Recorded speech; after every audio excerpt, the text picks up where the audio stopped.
جو کچھ بھی ہے یہ اللہ کا بھیجا ہوا ہے، اللہ کا پلان کیا ہوا ہے. یہ اتفاق اور حسن اتفاق یا سوء اتفاق کوئی شے نہیں ہے. اتفاق شے ہی کوئی نہیں ہے، یہ سب کا سب پھر منصوبہ ہے. بس اتنی ساری بات سمجھ میں آ جائے، ایک اور دجل سے آپ کی جو ہے وہ خلاصی ہو جائے گی، آپ کو آزادی مل جائے. اس کا مطلب ہے دجالیت کوئی ایک شے کا نام نہیں ہے. دجالیت کے مختلف شیڈز ہیں، دجالیت کی مختلف جیتیں ہیں. ان سب کو سمجھیں گے تو تب آپ کو وہ نور ملے گا کہ آپ دجل و فریب سے آزاد ہو سکیں گے. آسان بات کروں، میں آپ کے سامنے یہ بات رکھ دوں، دنیا یہ گوارا نہیں کر سکتی اس وقت کہ آپ کے آئین کے اندر اس طرح کی دفعات موجود ہوں کہ یہاں پر کوئی قانون قرآن و سنت کے خلاف نہیں بنے گا. بے شک آپ عمل نہ کریں، آئین کے اندر یہ موجود ہونا بھی انہیں گوارا نہیں ہے. تو وہ معاشرہ در حقیقت ایک شیطانی معاشرہ، جس معاشرے کے بڑے لیڈر اس معاشرے کے بڑے مجرم ہوں، وہ ایک شیطانی معاشرہ ہے. یہ اللہ کی جگہ تھی. جب موسیٰ علیہ السلام تھے، جب اللہ تعالیٰ نے انعام کیا ہوا تھا یہودیوں کے اوپر، تو ان کو لکھ کے دے دی تھی.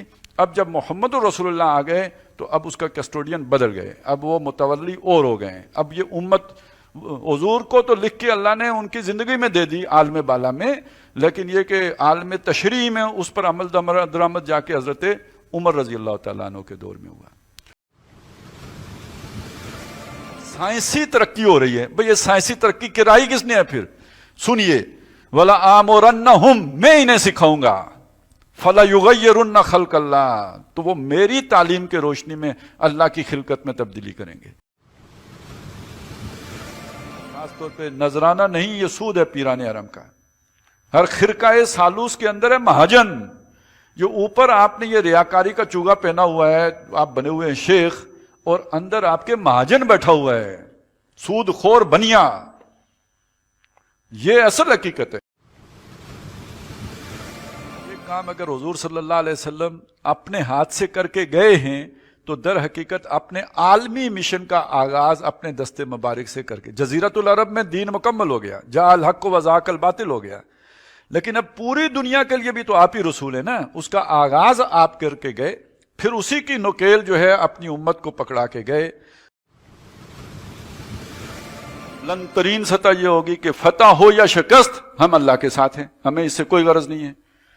تو وہ لوگ کہ جو فتح اور شکست سے بالا تر ہو گئے، وہ ہیں در حقیقت اس مقام پر جہاں اللہ پہنچانا چاہتے، وہ ہیں طالب آخرت. وہ تو سجدے میں گر گئے تھے تو یہ کم از کم آنکھیں تو نیچی کر لیتا، لیکن وہ تو لیڈر تھا. اور لیڈر پتہ ہے آپ کو کہ اسے تو یو ٹرن لینا نہ آئے تو وہ کیا لیڈر ہوتا ہے. کہ جو ان کا مجرم ہیں انہی کو سب سے بڑا بنا دیتے ہیں. تو جو ہمارا جو جتنا بڑا لیڈر ہوتا ہے اتنا بڑا وعدہ خلاف ہوتا ہے، جو جتنا بڑا ہوتا ہے اتنا بڑا جھوٹا ہوتا ہے، اتنا بڑا کرپٹ ہوتا ہے، خیانت کرنے والا. بعض لوگ جن کو اللہ اقتدار دے دیتا ہے ان کو یہ غلط فہمی ہو جاتی ہے کہ ہمیں اللہ نے اقتدار دے دیا، ہمیں کسی جماعت کی امیر بنا دیا، اب ہم جو بھی کریں گے وہ اللہ کی طرف سے گویا گارنٹیڈ ہے. اور نہ پاجی، بڑی غلط فہمی ہوئی ہے، شیطان نے آپ کو بڑی پٹھی پٹی پڑھا دیتی ہے. اس طرح نہیں ہے، آپ شریعت کے پابند ہیں. میں اگر سچا ہوں تو میرا سچا ہونا ثابت ہو، پھر اس کے بعد میں کوئی پبلک پوزیشن قبول کروں گا، اس کے بغیر نہیں قبول کروں گا. اس میں سبق ہے سب کے لیے، دینداروں کے لیے بھی، بے دینوں کے لیے بھی، کہ جس پر الزام لگا ہوا ہو یہ ضرورت نہیں ہے کہ نیب اس کے پیچھے آئے، یہ اس کی ضرورت ہے اگر اس نے کوئی پبلک پوزیشن ہولڈ کرنی ہے. اہل نصرت اگر صرف اس ایک آیت پر غور کر لیں تو ان کی ساری نصرت ہوا ہو جائے گی. نصرت اللہ کے پاس سے آتی ہے، اور اللہ نصرت تب دیتا ہے کہ جب آپ کے ہوش اڑنے کے قریب ہو چکے ہوں، جب آپ کے لیے زمین تنگ ہو چکی ہو، جب آپ کی چیخیں نکل چکی ہوں، تب اللہ کی نصرت آتی. تہذیب کی سطح پہ، تمدن کی سطح پہ، نظام حیات کی سطح پر، اسی کلمے کے اصول پر اگر سیاست، معیشت، معاشرت سب استوار ہو جائیں تو انسان جتنی بڑی تمدن کی بلندی تک جا سکتا تھا وہاں تک یہ کلمہ پہنچ گیا یا نہیں پہنچ گیا. یہ ہے کلمہ طیبہ، یعنی حق باقی رہتا ہے، باطل ختم ہو. یہ نیچرل پروسیس ہے. یہ وہ جو ہے نا جعل حق و زحق الباطل، یہ ایک نیچرل پروسیس ہے. یہ حق نے ہی غالب آنا ہوتا ہے، باطل نے مٹنا ہی ہوتا ہے، یہ اس کی قسمت اور مقدر میں ہے. فَهَلْ أَنْتُمْ مُغْنُونَ عَنَّا، دنیا میں کوئی بھی مسئلہ ہوتا تھا تو ہم آپ ہی کے در پہ حاضری دیتے تھے. وہ جی کیا کریں، گلی کچی ہے، اس کو پکا کرانا ہے، ٹوٹی لگوانی ہے، وہ تاریں بدلوانی ہیں، تو آپ ہی فون کھٹکایا کرتے تھے تو ہمارے مسئلے حل ہوتے تھے. تو ہم بھی آپ کے لیے ڈانگ سوٹا کیا کرتے تھے، آپ کے پیچھے نارازن رہتے تھے. آج یہ ایک اور افتاد پڑ گئی ہے کہ ہمیں یہ ہانک کے فرشتے لے جا رہے ہیں دوزخ میں.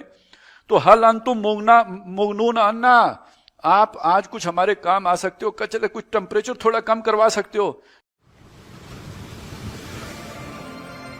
جو لوگ کہتے ہیں فحاشی ختم ہو جائے، عادلانہ نظام قائم کیے بغیر، وہ ایک یوں سمجھیے محال کام کی جدوجہد کرے. یہ ہو ہی نہیں سکتا، کیونکہ ادھر ڈیمانڈ موجود ہے، انہیں تو چاہیے، وہ ایک بیوی پہ قناعت نہیں کر سکتے. انہوں نے اور کچھ نہ ہو تو عمرہ کرنے دبئی جانا ہوتا ہے، اور دوسرا دبئی میں ساری دنیا سے کھچ کے کچھ آئے گا تو وہ عمرہ کرنے وہاں آئیں گے نا. اور جب ہم ارادہ کرتے ہیں کسی بستی کو ہلاک کرنے کا، امرنا مترفیہ، ہم اس کے جو آسودہ حال خوشحال لوگ، مستکبرین حکمران، وہ جو اس کی جو رولنگ ایلیٹ، اس کو ہم چھٹی دے دیتے ہیں، مطلب ان کو نہیں پکڑتے.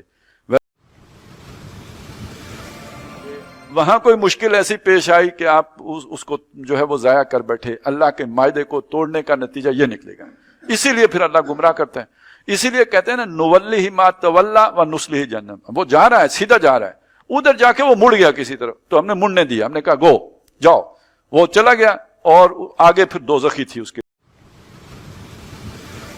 مسلمان اور کافر کے درمیان، کافر تو نفرت کی دیوار کھڑی کرے، مسلمان کو نہیں کھڑی کرنی چاہیے. کیوں؟ مسلمان دائی ہے، اس نے اس کے تک اپنا پیغام پہنچانا ہے.